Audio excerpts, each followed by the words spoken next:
It's turned the world upside down. That's what some say about Amazon founder Jeff Bezos, who's stepping down as CEO after 27 years. He started the business in 1994 from his garage in Washington. Today, it's a $1 trillion company. James Bevan is a business analyst at CCLA Investment Management, and I asked him for his take on the Bezos years. Mr. Bezos has had the most extraordinary impact. If we were to go back to 1994, few people believe that he would genuinely be able to take on the conventional store sellers. He has turned the world upside down, introducing e-commerce, driving online, and demonstrating that not only can you order online, but you can get very quick delivery. Indeed, in the States, he is now moving to have same-day delivery in urban centres. Now, many say the backbone to his and to the business's success was his particular management style. Was it? Well, he has absolutely acquired a coterie of very capable people around him. Indeed, Andy Jassy, who takes over as chief executive today, was one of the early providers of talent to Amazon, joining in 1997 after the company first floated in 1994.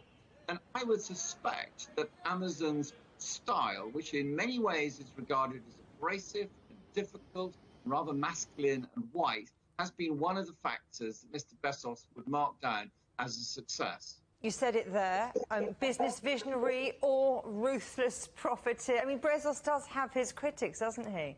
Oh, he does. He is one of these Marmite people you either love or loathe. But it is clear that he has made a hugely successful company. He employs well over 1 million people globally. He has raised standards of living for people who otherwise would have difficulty getting access to books and materials. And on that basis alone, you have to congratulate him. Now, we know that tech innovation is his lifeblood. He's booked to go into space. But other than that, what else might his future hold? Are we looking at Bezos for president? Well, I'm absolutely looking at Bezos, the philanthropist. He's made it abundantly clear that a reasonably large chunk of his personal wealth is going to go to supporting charitable causes.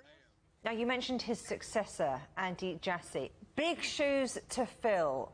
What do you expect him to achieve in the short term? Well, interestingly, Andy Jassy has worked with Jeff Bezos since he joined the company in 1997. So I think that we're going to see more of the same. If you were to ask me to compare and contrast two characters, I would say that Mr. Jassy is less visionary, but he has a greater eye for detail. So he's a guy who absolutely gets involved in really understanding what's going on. He challenges the creative people to come up with ideas that will break the mold. And I think that this characteristic of Mr. Jassy is going to be oh so important coming into this critical period for Amazon, because it faces a very significant set of challenges from state and governmental regulators who say that Amazon's become too big, Amazon has too much power, and Mr. Jassy will challenge back and challenge hard.